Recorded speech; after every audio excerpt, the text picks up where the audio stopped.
Hi, welcome back to Everything Boarding School. For first-time viewers, Everything Boarding School is a community outreach effort to bring the good news of boarding school education to all corners of Asia. I am Ray Kwang, your host for today. I am an education consultant and director of Sesame Education. We are delighted to have with us Ms. Deepa Gupta, who will be sharing on the topic, how should international parents support their child through boarding school? Welcome, Deepa. Thank you for being with us today. Thank you, Ray. Thank you for giving me such a lovely opportunity to share my boarding school journey as a parent. First of all, thank you for sharing your personal story on Everything Boarding School channel. To start off, can you give us a brief introduction about your relationship or your experience with boarding schools? Yeah, sure. Thank you so much. This is a long time back. My son graduated 2017 from Loomis Jeffrey School. He attended 10th grade, 11th and 12th from Loomis Jeffrey, which is in Connecticut, East Coast. When I'm looking back and I'm finding it that this journey was, when I started my journey, I was very alone because I didn't know anyone back then who would have gone from my community or from my friend circle to US boarding school. So I found it very overwhelming, the whole process. However, there were in this being overseas to parent, I just couldn't create that kind of relationship, flying every time with to the boarding school and integrating with the community.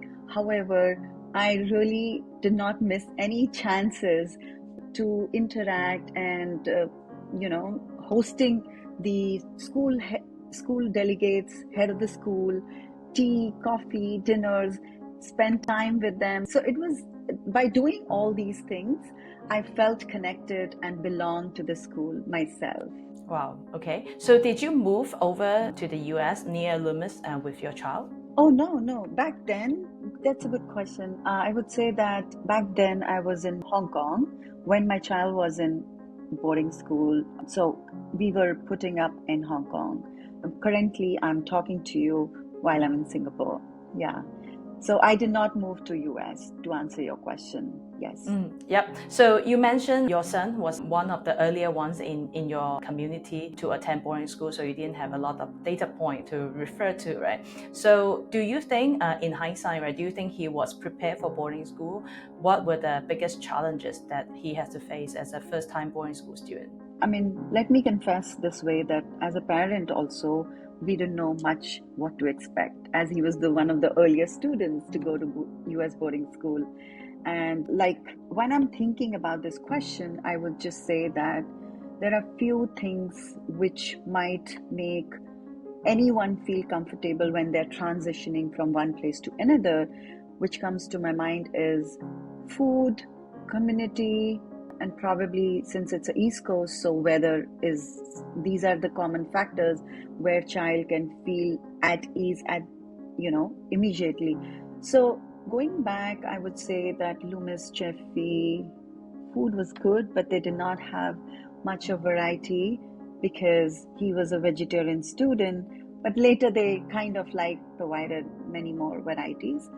Coming back to the community, we didn't, as a Hong Kong international student, we never realized that community would be cultural difference would be a big aspect for him to settle down, for him to feel prepared. But I feel back in US that time, I guess he was the only Indian child in his class or in his grade.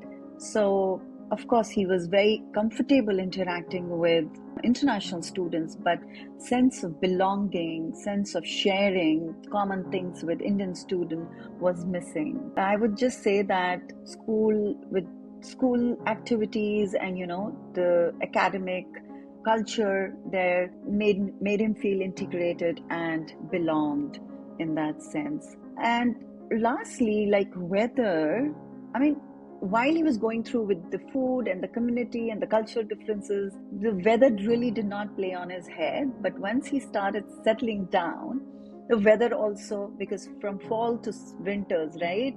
So the weather also started playing role in his mood swings.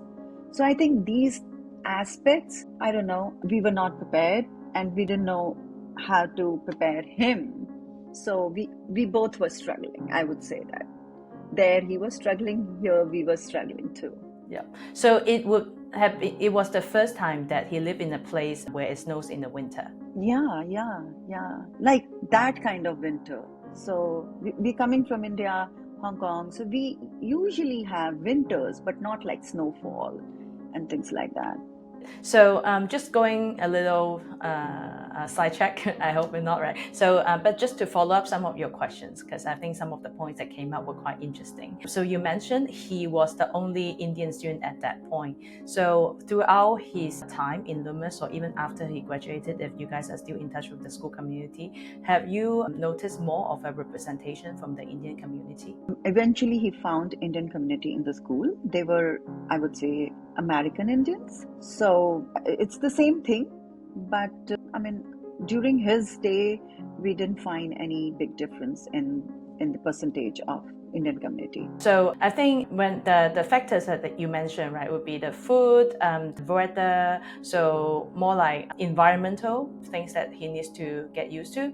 But did he face any challenge in terms of academics, moving from a top international school from Hong Kong to a top boarding school in America? Was the academic level quite similar, or was it a significant elevation? Oh, that's a good question.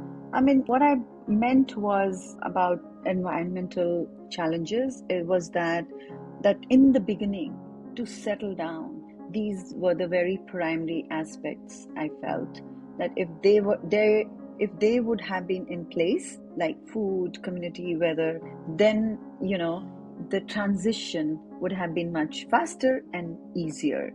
However, coming to your question about academics, since he was in Hong Kong International School, which was UK curriculum, and then he switched to US curriculum, for him it was easy adaptation for him, because he also did one transition few years back from India to Hong Kong. So he kind of like knew probably what to expect in transition, how much effort is needed. So in my opinion, there was not much of problem, if I can say that. Yeah. Okay, I'm sure he was a good student. So when a student face challenges, right, be it in the environment or the food or academics, in whatever aspect, when they are so far away in a boarding school, who are the adults that they can reach out for help? I guess he saw us transiting from India to Hong Kong. And when we moved from India to Hong Kong, we didn't know anyone. Anyone means anyone. We three were together because he's the only child. So my husband, myself, and my child. So we created our own community. We created our own network. I think hindsight, I'm thinking this, that he knew that the people around are the best support, and that they are his community. So he kind of like, because of the time difference also, during the day we are in the sleep mode, right?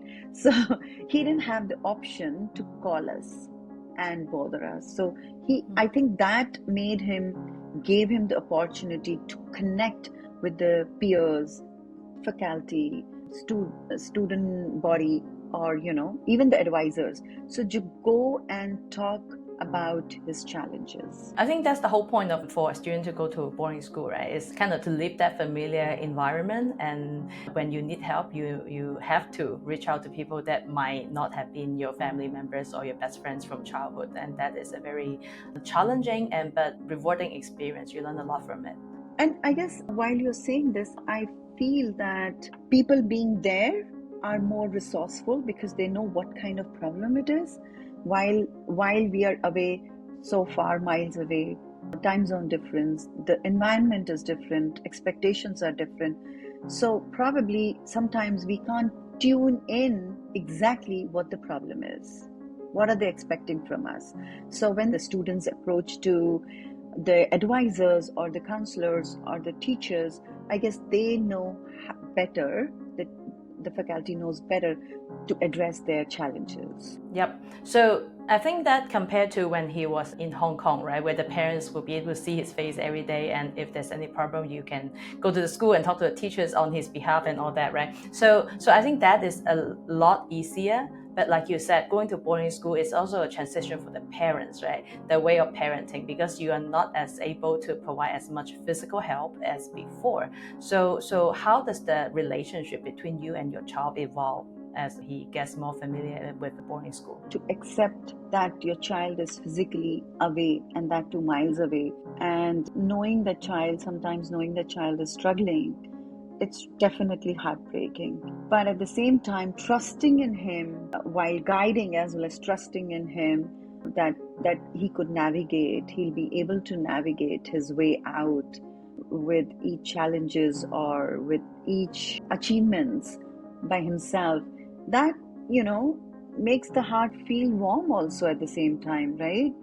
And and on the other side, the child feels totally confident. He gets that confidence in himself that, hey, these are the situations, these are really not the problems, and he could, step over, take the right decisions, make the right choices, and try to evaluate his judgments. And that's how I feel this is very subtle way to give them that kind of independence in a environment which is also disciplined, right? So I feel that is a very conducive environment, and to let the child feel independent, yet they feel responsible to be in discipline. So in what situation he would reach out to you, be it FaceTime, phone call, where he said, "Mom, I really need to talk about something"? Like, he was always other way around. Like, he used to sort out his problem and just tell us, this happened, I did it this way, and I'm done. So if there is some tweaking we needed to do, or something we need to ask, clarify, so we used to do that. And if we used to find some gaps in his thinking, we used to fill those gaps. In case of certain situations when he was unable to think through himself, so being his morning or daytime and nighttime, he used to just leave the message that, guys, I want to talk to you. Whenever you're free or get up, just let me know. I would like to have a word. So it was never like a panic call ever. I guess in that sense, right, what you just described is almost like when they're at home, the parents are more of in a driver's seat for the child's education, right? And when you let them go to boarding school, and when they establish themselves in the new environment, then it's more so they are in the driving seat themselves, and the parents become the passenger, being informed instead of being the decision maker, right? So was that transition difficult for you? I've been challenged by a lot of people, a lot of friends, family people. Why did you send your child, and that you are only having a single child? Anyways, he was supposed to go for his higher education to abroad. But what made you let him go off for boarding school? So not that I was feeling anxious, he being away, people were also giving me that anxiety. But I would say that, of course, being a parent, that anxiety, overwhelmed feeling, separation was definitely there. But I would say that for me, my mother was a very big inspiration. Back then, we had 3 siblings, right? So all 3 siblings were sent for higher education to metro cities back in India.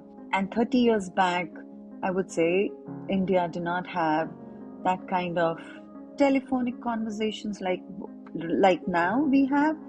The only mode of communication was letters or phone calls, and that too very limited phone calls, because we all were in the boarding school, hostels. So I would say that when she could have done it, I always think that when she could have done it in those times, being in a country which is so affluent, and the communication now is so face to face, it doesn't feel like that there is any separation. So I guess I kind of like took my inspiration from my surroundings, from my family, and that helped me going and kept me grounded also. Yep, that's very helpful advice, I think. Because I think a lot of, as a consultants, right, a lot of times the parents will ask us, do you think my child is ready for boarding school? And sometimes we look at the family and say, I think your child is ready, but you might not be ready to let him go. So I think that's definitely very helpful for mommies or daddies, actually, that might be suffering from separation anxiety. And I would like to acknowledge that it's a very real feeling, right? And I would just say, if I can give them a piece of nugget, is that acknowledge it. If can't deal with it, please go for professional help. That really helps, and we can set up a great example for our own children that anything can be taken care of. We don't have to linger on with that problem. So, kind of going off to another topic, right? So, you have the unique perspective of having seen your child finishing boarding school as well as university. So now you have like a kind of longer term view. So, what do you think was the biggest value of boarding school in your child's education journey? As I said, that there are so many nuances in their development, which while they're away from family or direct interaction with the parents, apart from academic success, he developed these life skills, soft life skills, and he dealt with these challenges very closely, supported his friends in difficult times. He received those help from his peers in his difficult times. So I would say that he learned to trust others. He created his own network, and like meaningful network. He kind of like understood the time, like being at home, how we mothers keep nagging them, do this, you're not studying. While he was there, he had to make that judgment that the time is precious and we need to, balance academics, social life, extra activities. So that kind of transition of understanding the value of time, and also at the same time value of being with the friends, so it really made him feel that fulfilled, that he could do it by himself. And also, which is very important for him, which he learned, is how to deal with setbacks. While they're away, they have their expectations because they're all aiming for the same kind of goal, which is college, and right kind of college. Every other time, I feel that they are dealing with setbacks, either with the grades or with the heartbreaks, or there's so many aspects for their setbacks. So managing setbacks was very beautiful. I feel he has come up with this mental strength has come up, and that it's not end of the world. He has to keep on going and moving forward, seeking help and moving forward. So these life skills, I don't think so I would have prepared him so early on. We all eventually learn, there's no doubt, but so early on, that makes me feel very heart feel very warm. Yeah. I don't know if you guys ever discussed this, right? Because you said it, your friends, or even you feel that he's getting some of the life skill earlier than his peers if he didn't go to boarding school, right? So did you guys ever reflect whether going to boarding school so early was the right decision, or was there any moment of doubt? Honestly, once he was admitted and he was at the boarding school, we never brought this thought even in our head whether or not this is a good choice. So, after he graduated from school, we kind of like reflected many times what he has gone through, who he has become. So as a family, we don't have any repent or regret on this decision of ours, except that he couldn't stay with us for 3 years. So, with the benefit of hindsight, right, is there anything you wish you have done better or more to prepare him better for the challenges in boarding school? And it gives me a smile of this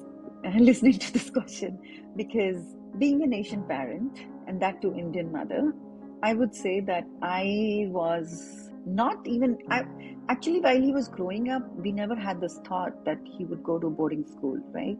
So I don't know how many are familiar with the Indian culture that boys or the girls of this age, they don't work at home. It's the mummies or the helpers who provide them the comfort and all those things. So I guess I could, if I would have known a little bit that he would go to boarding school, I would definitely prepare him to manage, organize his room, table, bag better.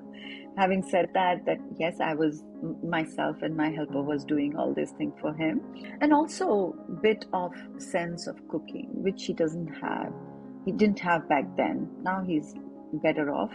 So I would say these two things also would have played a good role to settle him better or prepare him better to go to boarding school.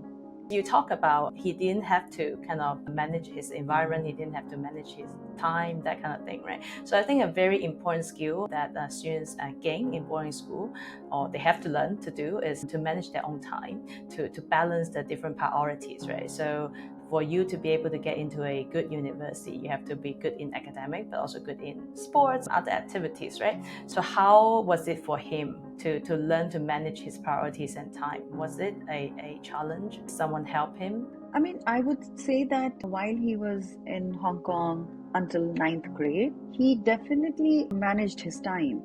He definitely had very clear idea about his priorities. But what I meant to say was in the previous answer was how we keep nagging our children all the time, that you said that you will be studying, but you are on the screen, or you are just reading a book. So that kind of self-awareness, that is what he developed. What I meant was back then. So now setting the priorities, he was kind of like, he knew the priorities, his priorities. Time management was there, but he always used to run through with either of us, either with me or my husband, that this is what I'm doing, guys, can you just check whether or not my thinking is right? So I think we had a good communication during his boarding school. Regardless of the time zone difference, we used to find time to understand his requirement, priorities, and to set priorities for each other also, because what happens is often that he's away, right? And this is very real problem which I faced once, and he categorically mentioned that, Mom, I have other things to do. You can't keep nagging me for SAT. I know it is important, but I am at boarding school. I have other responsibilities also. So when I'm saying this, what I'm trying to say, that he knew his priorities. He just want us to listen and then just remind him. He gave us that leeway to keep reminding, but not nag and not get upset about it. So I'm saying remind and not nag. When I'm nagging, I guess I'm feeling upset and anxious. I'm reminding means I'm holding him responsible, that look, you decided you want me to remind you. I'm accountable for you, so I'm reminding you, if that makes sense. Yes, I think this is very helpful advice, not only for the child, but also for the parents. I think me as a parent, I need to learn that myself. Because he only pointed out that look, Mom, I know I have to do SAT, but we decided in our timetable, but then I am in my other responsibilities also. So thank you for reminding, but please do not get upset with me. So it was a very clear cut, his feeling he shared with me, that he's also getting overwhelmed and anxious while I am reminding. So-called I'm reminding, but it was a nag. Got it. So how much do you get to visit him on campus or in the States? No, I didn't visit him too much. I just visited him for when I went to drop him, and I guess in 10th grade he got some awards. So I visited him, I gave him a surprise. And then 11th grade, after his 11th grade, we took him for the college visits. And 12th, I went for his graduation. That's it. Okay, so like one time a year? Probably, if that is correct, yeah. Okay, all right. So he usually come back during the holidays? Oh yeah, he always wanted to come back for each and every holiday. Guys, you're not coming? I'll come back home. He wanted to have home cooked food. Yeah. Yes, important. That's very important, right? So how do you feel the relationship at home has changed? Because now you have less time at home, but I guess do you treasure that time more? Do you make a point to do something special? Or I mean, I would say I'm definitely an empty nester mother. That gave me that time allowed me to think about myself. Started my own new career as a life and executive coach. And then I would say with him, I mean, I would say that we keep sharing our pictures, our itinerary with him.